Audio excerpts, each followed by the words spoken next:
You people are here to clean, not to check in. Those were the first words out of the receptionist's mouth, sharp, deliberate, and loud enough to turn every head in the gold-trimmed lobby of the Hotel Sacher in Vienna. The woman didn't whisper it. She didn't hesitate. She stood tall behind the carved walnut check-in desk, her perfectly ironed navy blazer and silk scarf glowing under the chandelier light as she stared down the woman standing in front of her. "Ma'am, housekeeping uses the service entrance," she added, with a fake smile stretching across her face like it had been rehearsed. The guest she was speaking to, an elegant black woman dressed in a gray wool coat, tailored slacks, and polished low heels, didn't respond right away. She blinked slowly. Behind her, the grand marble staircase seemed to fall silent. To some in the room, the receptionist's words were awkward. To others, they were invisible. But to the woman who had just traveled 4,300 miles to get here, they were nothing short of humiliating. Before we go any further, where are you watching from? Drop your city or country in the comments. We read them all. And if you believe no one should be judged by how they look, especially in a place that claims luxury and heritage, hit like, subscribe, and stay with us. What happens next will challenge everything you think you know about class, bias, and justice in one of Europe's most exclusive hotels. Now, let's rewind to just 10 minutes before those words were spoken. The woman who had just been mistaken for housekeeping was Dr. Naomi Pierce, 43 years old, the founder and CEO of Phoenix Lux Group, a hospitality empire that had quietly acquired a controlling interest in the Sacher Hotels brand less than a year ago. Naomi had built her company from the ground up, starting with one boutique property in Charleston and growing it into a global network of luxury destinations across 4 continents. But this trip to Vienna wasn't for ribbon cuttings or shareholder meetings. Naomi had come unannounced, under a reservation placed in the name N. Johnson, to investigate a string of quiet complaints she'd received from guests of color who reported being followed, dismissed, or treated as if they didn't belong. She chose Vienna specifically because of the hotel's history. The Sacher brand was over 140 years old, legendary for its cakes, its chandeliers, and its wealthy clientele, and also because, despite all its beauty, it had never had a woman of color on its executive board, let alone walking its halls as owner. Naomi had landed at 7:25 on a transatlantic flight from New York, having only told one person, her deputy COO, Kevin Ross, about the real purpose of her visit. She wore no jewelry aside from a slim silver watch and a wedding band. Her hair was in a neat bun, her voice was calm, and her demeanor didn't command attention, but it didn't apologize for itself, either. She'd entered the lobby at 9:02 a.m., passing rows of marble columns and high society oil paintings, and approached the front desk with quiet confidence. The receptionist, whose nameplate read Rebecca Dalton, had smiled politely at first, but that smile faded the moment she saw Naomi's skin. When Naomi offered her name, Rebecca didn't even type. She just tilted her head and said, "Are you with the kitchen staff?" Naomi paused, then repeated herself, "Reservation under N. Johnson. Early check-in confirmed." Rebecca finally began typing, slowly, then sighed. "I'm sorry. I don't see anything here." Naomi reached into her bag and pulled out a printout with the confirmation number, dates, and signature of the front desk manager. But Rebecca didn't even look. Instead, she leaned in closer and said, "Ma'am, are you sure you're not confused? Housekeeping arrives at the back entrance. This counter is for guests." Then came the final blow. "You people are here to clean, not to check in." There it was. Not a misunderstanding. Not a mistake. A message. One delivered not by accident, but with intention. Naomi felt the heat rise in her chest, not from anger, but from pain. from the heavy familiarity of being seen as less than in places she had built with her own hands. She stayed silent for a moment, blinking at the receptionist, watching her stand there with folded arms and a smirk that said, "What are you going to do about it?" Naomi slowly reached into her coat pocket, pulled out her phone, and dialed one number. Only one.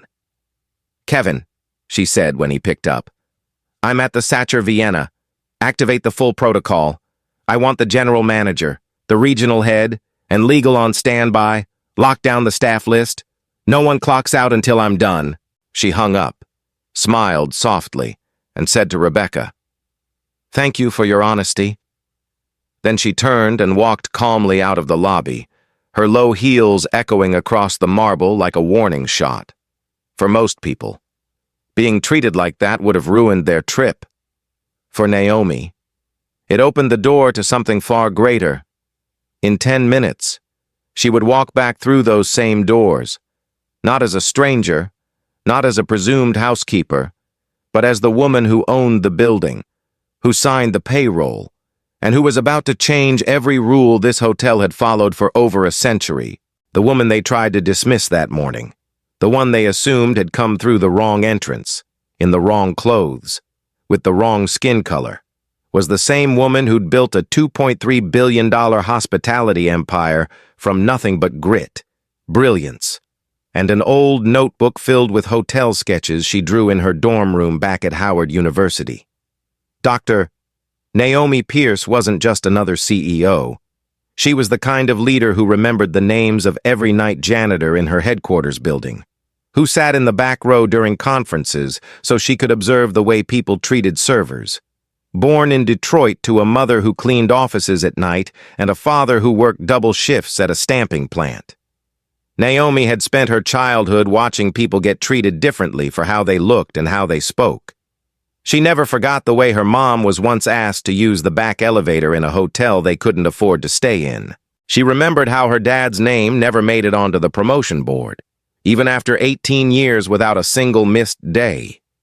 And so, when Naomi graduated with honors, earned her MBA at Columbia, and decided to enter the hospitality industry, it wasn't just about building hotels. It was about changing who hotels welcomed and how they served. Her first property had been a tiny 5-room inn outside Charleston that no one took seriously. But Naomi brought in local chefs, trained her own staff, handled every complaint herself, and within 2 years, she had a waiting list stretching out 3 months. Word spread, investors followed, and over the next 15 years, Phoenix Lux Group rose from a passion project to a global powerhouse, with locations in London, Marrakesh, Seoul, and now, Vienna. When Phoenix acquired a 60% controlling interest in the Sacher Hotel Group, it had been a quiet deal. The Austrian brand, known for its 19th century glamour and famously protected chocolate cake recipe, had been looking for capital to expand into Asia. Naomi offered more than funding. She offered a future. But she also knew that legacy brands didn't change overnight. She knew racism didn't announce itself loudly at the boardroom table. It whispered in hallways. It lived in who got offered a sweet upgrade and who got told to wait. It showed up in who was called Sir and who was called Miss or ignored altogether. And so Naomi did what she'd done a dozen times before. She showed up unannounced, under a different name, traveling light, dressed like any business traveler who'd just gotten off a red-eye. Her reservation had been made through a secure internal system under the name N. Johnson, a variation of her mother's maiden name, just like always. She wanted no red carpet, no branding package, no logoed notepad waiting on the nightstand. What she wanted, what she needed, was to see how the staff at Hotel Sacher treated a black woman who didn't appear wealthy, powerful, or connected. She'd done this same test in Los Angeles, in Paris, in Tokyo. Sometimes it revealed minor training gaps. Sometimes it revealed a toxic culture. But never, never, had she been looked in the face and told, "You people are here to clean, as she stepped outside the building. Vienna's cold morning air hit her cheeks like glass. She didn't shiver. She didn't cry. Instead, she stood just outside the historic archway, pulled out her phone again, and opened the secure folder labeled Sacher Incident Reports. Inside were 4 anonymized complaints sent to Phoenix's Guest Experience Division over the last 7 months. All from guests of color, all brushed off by the local managers, all with phrases like, treated with suspicion, followed through the lobby, or spoken to like I didn't belong. Naomi had flagged those reports personally. She'd requested retraining for the Vienna location back in April, but something inside her had told her it wasn't enough. So now she was here. Not as a guest, not as a secret shopper, but as the owner. And ownership carried responsibility. It meant she couldn't walk away, not from what had just happened, and not from what had already been happening to others for far too long. She called Kevin Ross again, her second in command, who was stationed at their European headquarters in Zurich. I want all senior Vienna staff placed on temporary hold, no statements, no emails, no media, and have HR begin compiling incident files. You'll be on the next train, she said plainly. Kevin, who had worked alongside Naomi for 12 years, didn't ask questions. Understood, he replied. She hung up, turned back toward the building, and took one long look at the engraved brass letters spelling out Hotel Sacher, Vienna. So much history, so much prestige, and still so much work to do. Naomi knew what came next wouldn't be comfortable, but change never was. What mattered now wasn't how they treated her when they knew who she was. It was how they had treated her when they thought she was nobody. That moment, that truth, was the only real audit a leader could trust. And in 10 minutes, the Hotel Sacher was going to be audited, not by spreadsheet or consultant, but by the woman whose name had been quietly placed at the top of every title deed in the portfolio. The woman who had been told she didn't belong, by people who didn't even realize they were speaking to the one person with the power to make sure they never represented the brand again. 10 minutes later, the massive glass doors of the Hotel Sacher swung open, and Dr. Naomi Pierce walked back in, not with rage, not with security, not with theatrics, but with the calm precision of a woman who had nothing to prove and everything to correct. The lobby hadn't changed. The crystal chandeliers still shimmered overhead. The air still smelled faintly of bergamot and warm pastry. The same pianist played Chopin softly near the cafe entrance, and the same guests were lounging with coffee and newspapers, most of them oblivious to the storm brewing inside the heart of this centuries-old institution. But the staff noticed Rebecca, the receptionist who had uttered those unforgettable words just minutes ago, stiffened behind the counter as soon as she saw Naomi re-enter. Her eyes widened, not in recognition of the guest's status, but in fear that something was about to go terribly wrong. She glanced behind her, nervously motioning toward the hallway leading to the manager's office. Naomi didn't pause. She walked straight up to the desk, removed her gloves slowly, and set them beside the fresh lilies on the counter. Her voice was calm but firm, the kind of voice that doesn't need to shout because it's used to being heard. "I need to speak to your general manager," she said. "Now." Rebecca opened her mouth, but nothing came out. Before she could gather the courage to speak, the night duty manager, Henry Walsh, appeared, in his 50s, dressed in an impeccable charcoal suit. Henry had the air of someone who had seen it all and wasn't impressed by much. He approached with that rehearsed European hospitality smile, the one that covered discomfort better than apology. "Is there a problem?" he asked, looking Naomi up and down like he was still trying to figure out if she was truly a guest. Naomi looked him dead in the eyes and said, "There's a situation, one that now involves legal, corporate, and operational oversight. I suggest we relocate to a private room before I continue. Henry faltered just slightly. And you are? Naomi smiled softly. I'm Dr. Naomi Pierce, CEO of Phoenix Lux Group, majority shareholder of this property. And you, Mr. Walsh, have about 5 minutes to gather your senior team before this becomes a formal incident report with international consequences. The smile disappeared from his face like someone had turned off a switch. He nodded once, motioned toward the executive meeting lounge just past the concierge station, and hurried off.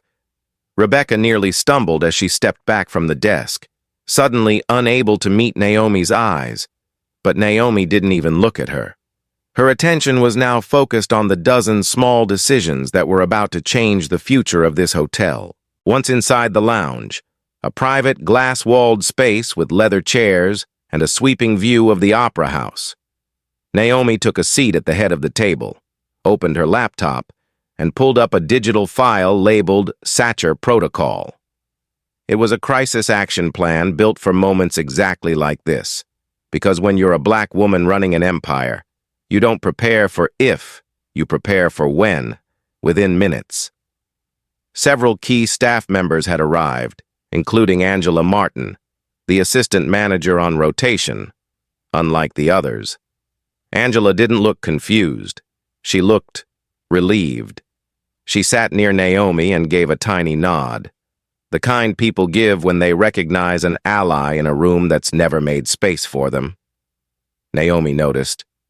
She also noticed the way Thomas Lee, the security officer on duty, hovered near the door with uncertainty, torn between protocol and instinct.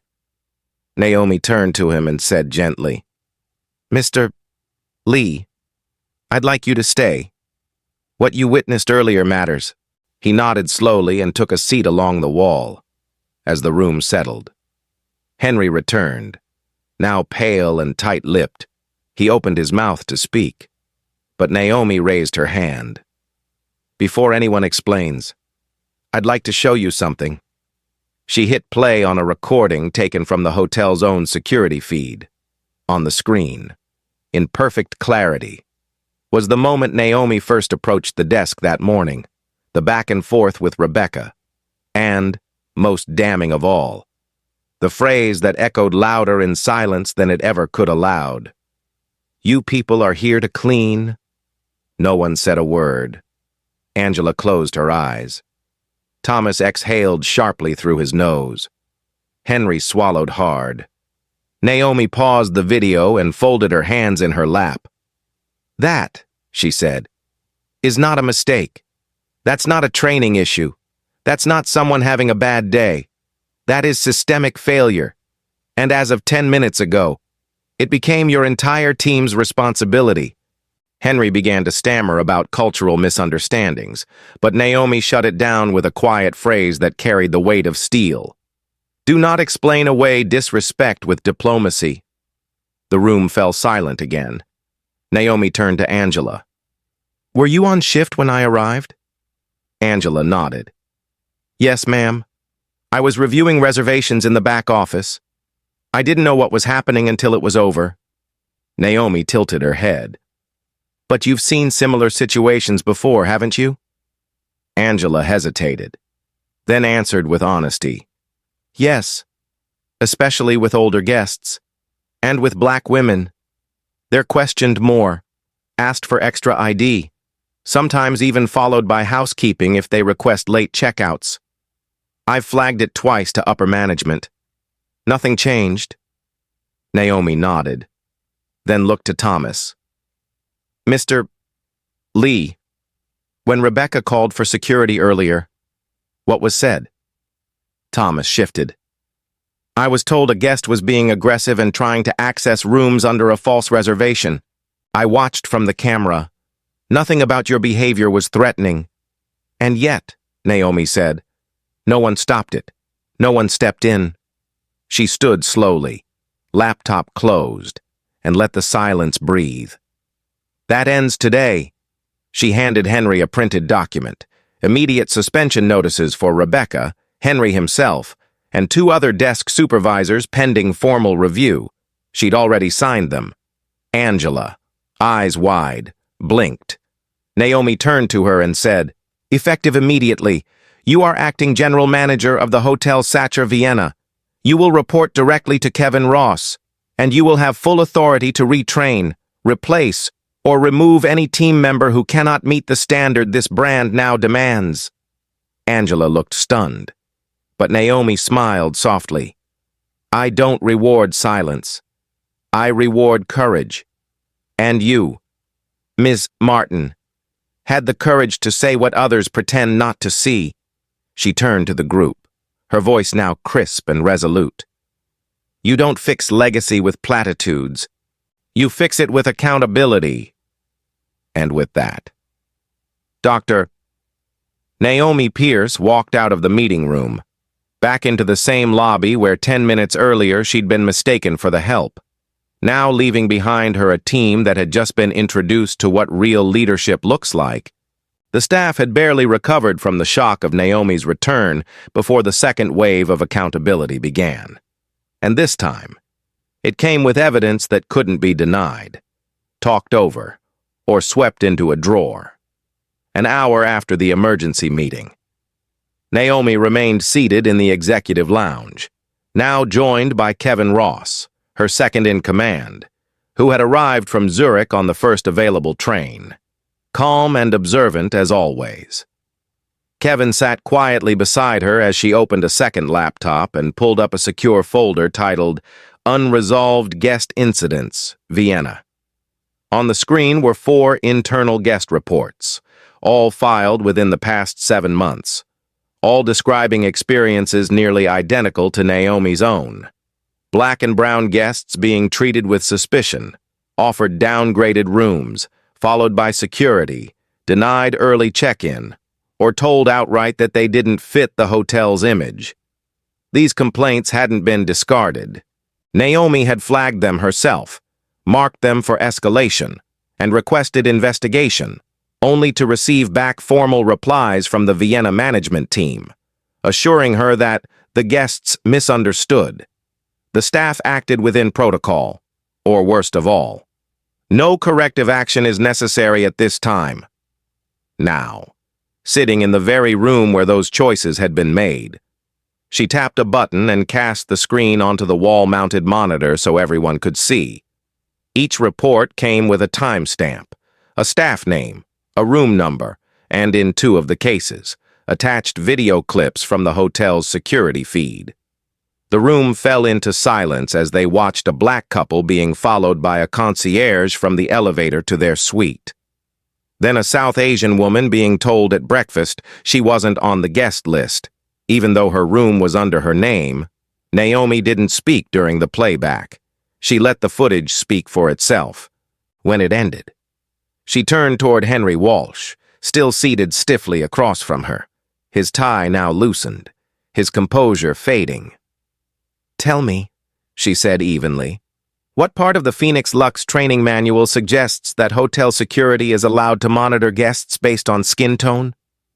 Henry opened his mouth to respond, but Naomi raised a single hand and added, "And before you try to blame it on overvigilance or miscommunication, please note that your team signed acknowledgement of anti-bias training not once, but 3 separate times.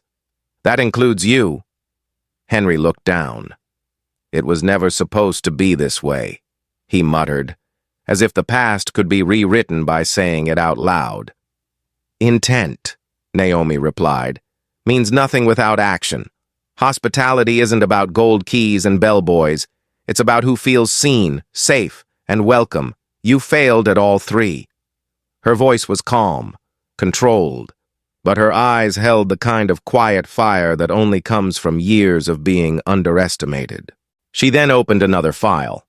One Rebecca Dalton had never expected anyone to see. It was a private Slack message, leaked anonymously to HR, sent 2 months earlier during a staff training session. In it, Rebecca had messaged another front desk associate, "Let's be real. We all know who the problem guests are. It's always the Americans who walk in like they own the place. especially the loud ones who show up early wearing fake designer bags. Half the time they're influencers or scammers.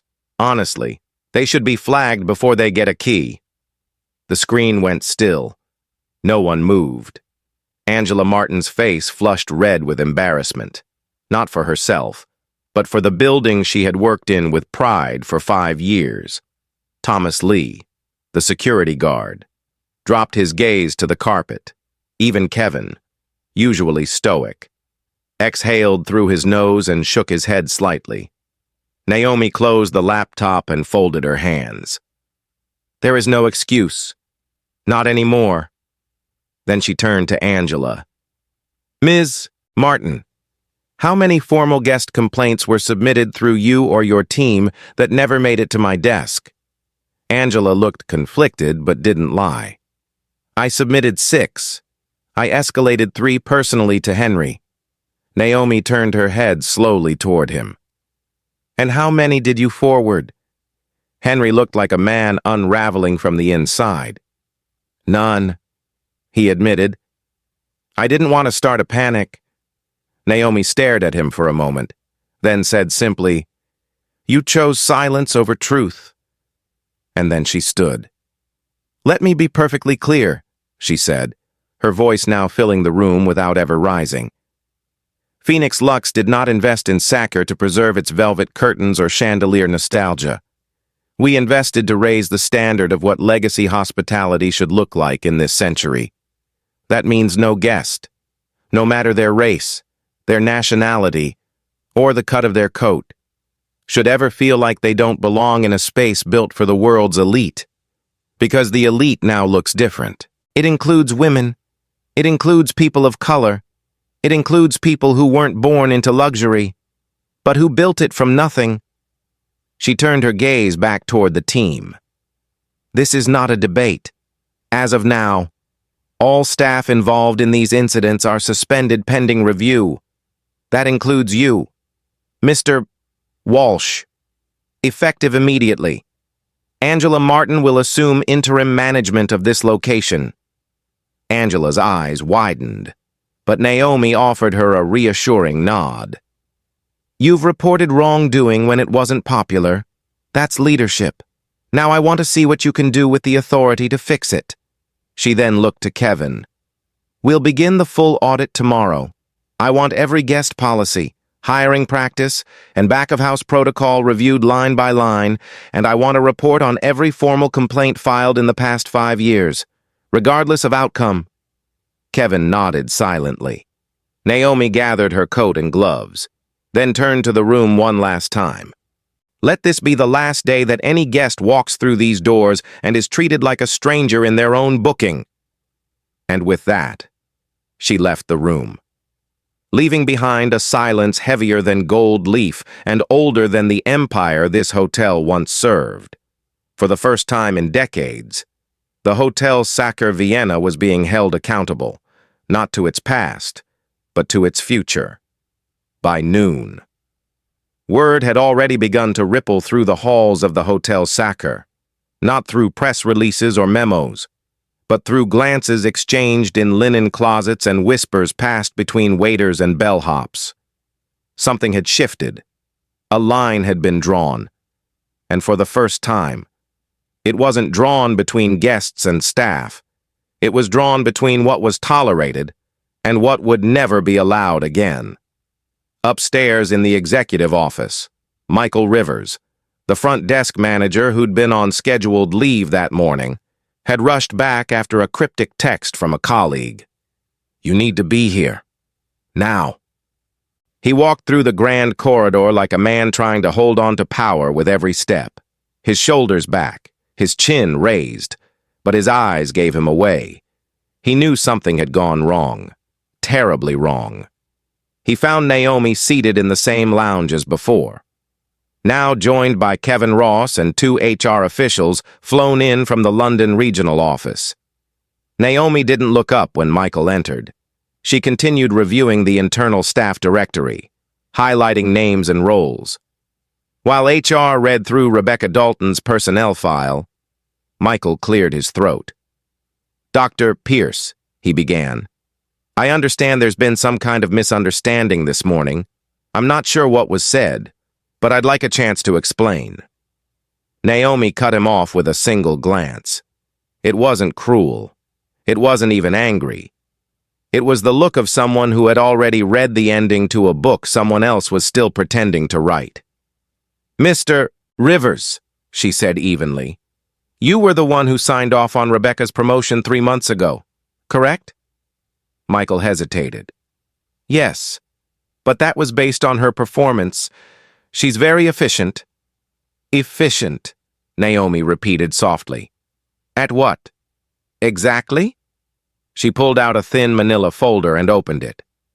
"Because the efficiency I see here includes turning away early check-ins from black guests 71% of the time." 71. Do you know how statistically absurd that is? Mr. Rivers? Michael shifted in his seat. I wasn't aware of that data. But you were aware of the complaints, Kevin added quietly. And you dismissed them, Naomi continued. You may not have used the words yourself, but when you create a culture where they can be spoken without shock, you are complicit. Michael opened his mouth, closed it again, then leaned forward, lowering his voice as if trying to appeal to some shared understanding. Look, I've worked in luxury hospitality for 18 years. I know what our clientele expects. They have certain standards. And you assumed, Naomi interrupted, that people who look like me don't meet them. There was no venom in her tone, just truth. A plain, irrefutable truth. Michael sat back, finally silent. Naomi slid a document across the table. Effective immediately. You are suspended pending further review. You are not to return to the property without written approval. Your access codes have already been revoked. She moved on without waiting for a response. In another room, Rebecca Dalton was crying, loudly. HR had reviewed her messages, her performance history, and the video recordings, and there was no saving her. Naomi had requested that she be allowed to resign quietly to avoid public disgrace, but even that mercy felt heavier than it should have. Angela Martin, now acting general manager, had been tasked with informing Rebecca in person. She did so with dignity, even offering tissues when Rebecca refused to make eye contact. I didn't mean it like that, Rebecca whispered between tears. It was just a moment. A stupid moment. Angela didn't respond with platitudes. She simply said, a moment like that can shape how someone sees themselves for the rest of their life. And you've had too many of those moments for it to be an accident. Meanwhile, in the main dining salon, a different kind of reckoning was unfolding. Diane Green, a longtime VIP guest, known for her generous tips and icy demeanor, was seated near the window enjoying a late breakfast. She had watched the earlier commotion from a distance and had already sent an email to the concierge requesting clarity on what she called all this diversity drama. What she didn't know was that Naomi had read that email herself, and what Diane certainly didn't expect was to be approached. Moments later, by Kevin Ross and a hotel security officer. Mrs. Green, Kevin began politely. Your reservation has been refunded in full. We'll be happy to arrange transportation to another property. Should you wish... Diane blinked in disbelief. Excuse me? Are you asking me to leave? Kevin remained courteous but firm. Your conduct towards staff and your comments on record no longer align with the values of the Sacher brand under new leadership. Diane's voice rose. I've been coming here for 14 years. Do you have any idea who I am? Yes, Kevin replied calmly. And we also know who we are, and who we refuse to be. Within the hour, Diane was escorted to a waiting black town car, and for the first time, the staff didn't whisper apologies. They watched it happen in quiet agreement. Later that afternoon, Naomi and Angela walked the property together, floor by floor, hallway by hallway, not with the eyes of critics, but with the eyes of caretakers. Naomi listened as Angela outlined ideas for retraining, plans for anonymous feedback boxes, and a revised code of conduct. "Make the lobby feel like neutral ground," Angela said. "Not a museum for rich people." Naomi smiled. "I want it to feel like a promise kept." As they passed the back corridor where Naomi had first been mistaken for staff, she paused. The hallway was quiet now. Sunlight poured in through the tall windows. And for a moment, the building didn't feel heavy with history. It felt ready, ready for something better, ready for something earned. She turned to Angela and said, "This was never about revenge. It was always about responsibility." And with that, Naomi gave the order for a full system reset. Guest policies, staff expectations, training logs, all to be rebuilt from the ground up, not in silence, but in the open, where every guest and every employee would know the days of quiet injustice were over. Not just at the Hotel Sacher, but everywhere Phoenix Lux planted its flag. The following days at the Hotel Sacher felt like standing at the edge of a long overdue storm, one that had already blown through but left the air thick with questions. For some, like Angela Martin and the housekeeping staff, it felt like sunrise after years of fog. But for others, those used to coasting on privilege, shortcuts, or silence, it felt like a reckoning they never thought would reach them. Among those was Michael Rivers, who requested a private meeting with Naomi just 48 hours after his suspension. He arrived dressed carefully, in a navy suit and tie, trying to reclaim the composure of a man who once ran the front desk like a symphony.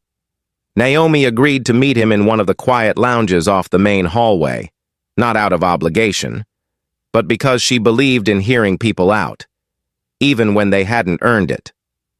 As he sat down, he avoided her eyes at first. "Dr. Pierce," he began, "I've had some time to reflect. I'm not here to beg for my job, but I do want to explain that none of what happened was intentional. I was trying to maintain standards." Naomi listened without interruption. Her hands were folded, her eyes steady. She didn't flinch when he said, "standards." She simply waited.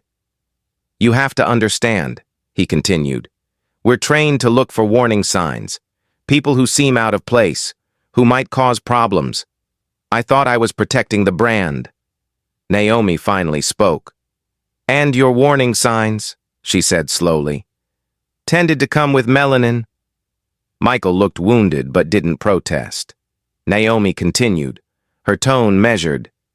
"You thought you were protecting the brand, but what you were protecting was an outdated image, one that told the wrong people they weren't welcome unless they looked a certain way, walked a certain way, spoke a certain way, and that is not what luxury means anymore."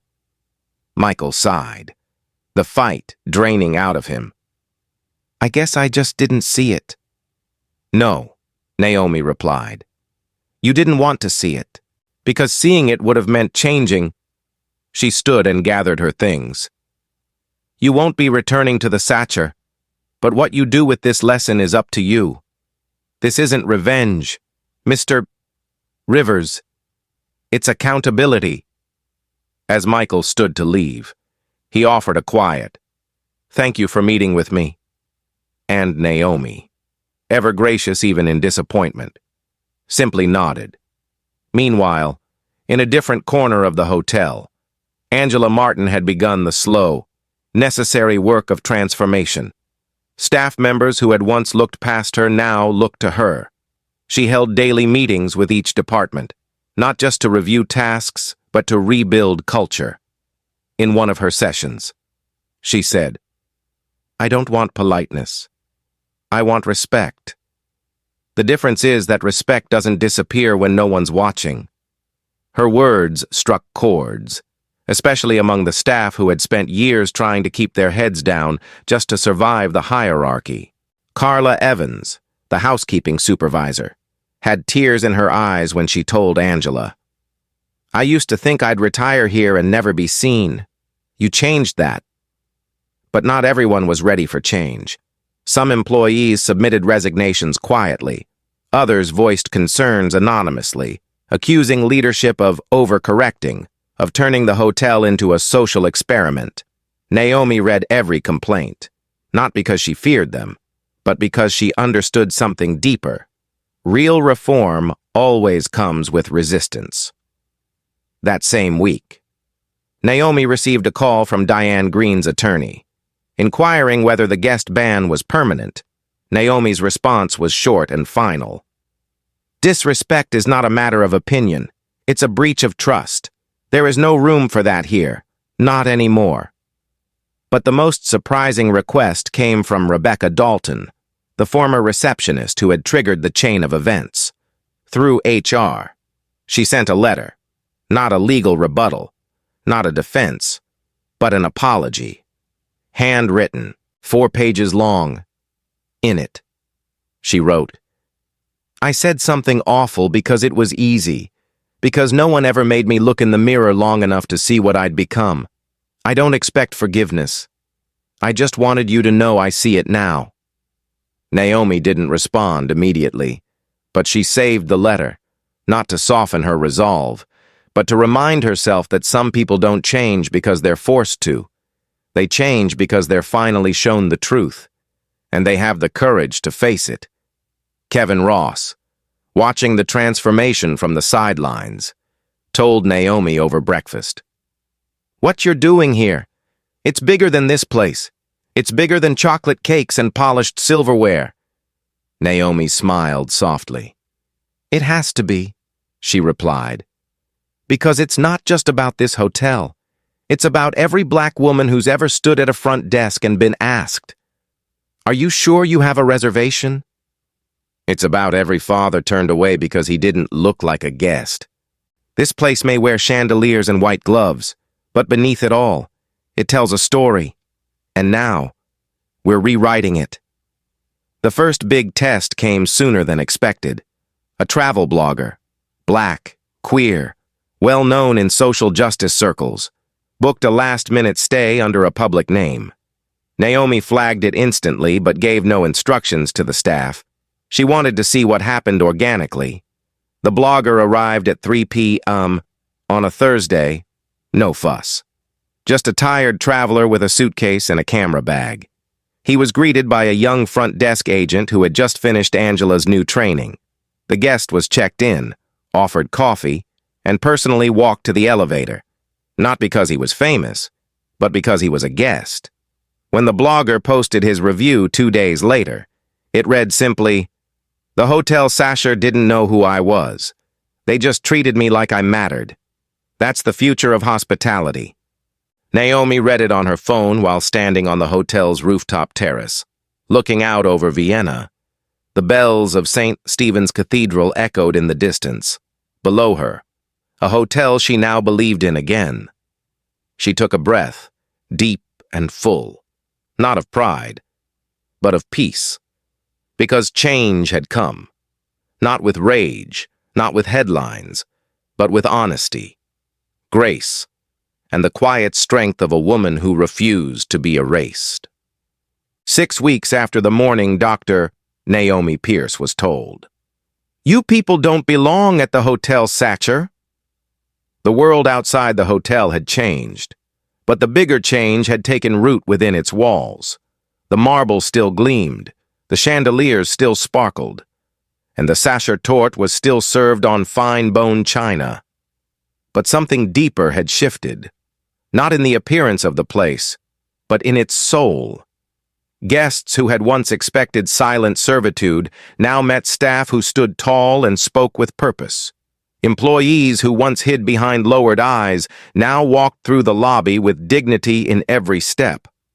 Naomi had never intended to stay long, but she delayed her departure for one final day, not for herself, but for the people who were still watching closely, unsure if the change was real or just performative.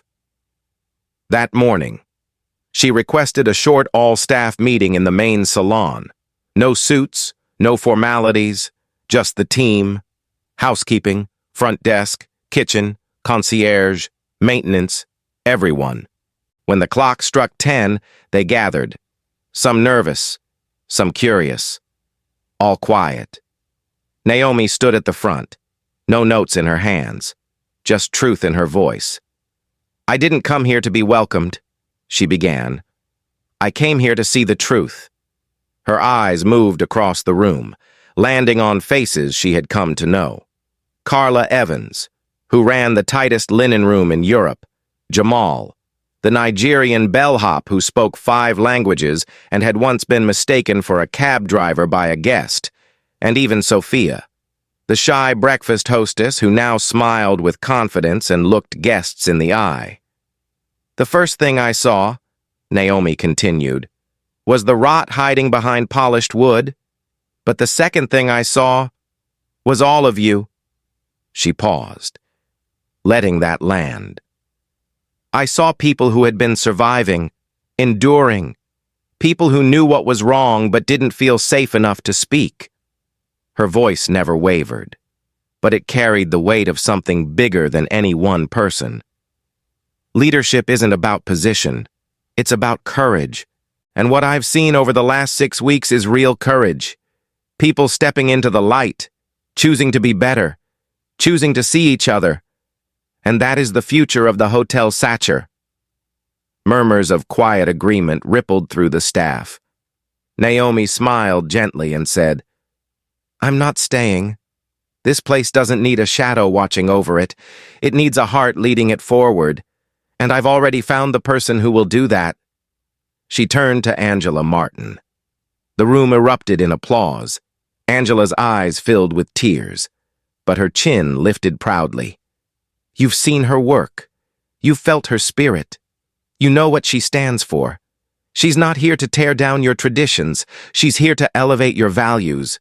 Together, you're going to build something that lasts." After the meeting, Naomi walked the hotel one last time, not as a stranger, not even as an executive, but as someone who had fought for a promise to be kept. She visited the kitchen and thanked the dishwasher who had slipped her a sandwich on her first day, unaware she was the CEO. She stopped by the service elevator where she had once been misdirected, smiling now at the memory, not because it was funny, but because it no longer defined the place, before heading out. She returned to the front desk, now manned by a young woman named Amira, with olive skin and a quiet strength. Amira looked up and smiled. "Good morning. Dr. Pierce? Safe travels?" Naomi nodded. "Very safe, very seen." As she turned to leave, Amira hesitated, then said, "May I ask you something?" Naomi paused. "Of course." Amira lowered her voice. "How did you stay calm that day, when she said what she said to you?" Naomi exhaled slowly. "Because I knew something she didn't." "What's that?" Amira asked. Naomi leaned closer, not whispering, but lowering her tone so only Amira would hear. "That power doesn't scream. It doesn't throw things. It doesn't need to prove itself." She tapped gently on the counter. "Real power. Corrects. Quietly. Permanently." Then she smiled and walked out the glass doors of the Hotel Sacher, stepping into the golden morning light of Vienna. Her driver was waiting with the door open, but Naomi turned back once more, just for a moment, and looked up at the historic facade. The building hadn't changed, but the people inside had, and that's what mattered, back in New York, 2 weeks later. Naomi sat in her office at Phoenix Lux, reviewing new expansion files. One folder caught her eye, a property in Florence facing similar internal complaints. She reached for her pen, paused, and then wrote one note in the margin: "Send Angela." She knew Angela would carry the standard forward, not the standard of perfection, not the illusion of luxury, but the standard of decency, of dignity, of human worth. As she leaned back, Naomi glanced at the framed newspaper article on her wall. It wasn't from Forbes or the Times. It was a small Viennese paper with a headline in bold black font. Hotel Sacher's Quiet Revolution, 1 woman, 10 minutes, and a legacy of change. And below it, a quote from a former staff member that Naomi had never forgotten. She didn't come to take control. She came to give it back to those who never had it. That was her legacy. That was her real title. Not CEO, not owner, but restorer. And that, above all, was the standard she left behind. If this story moved you, share it with someone who still believes in quiet strength and lasting change. Drop a comment below. Tell us where you're watching from. And if you haven't yet, hit that like button and subscribe for more true-to-life stories that matter. Until next time, take care and stand tall.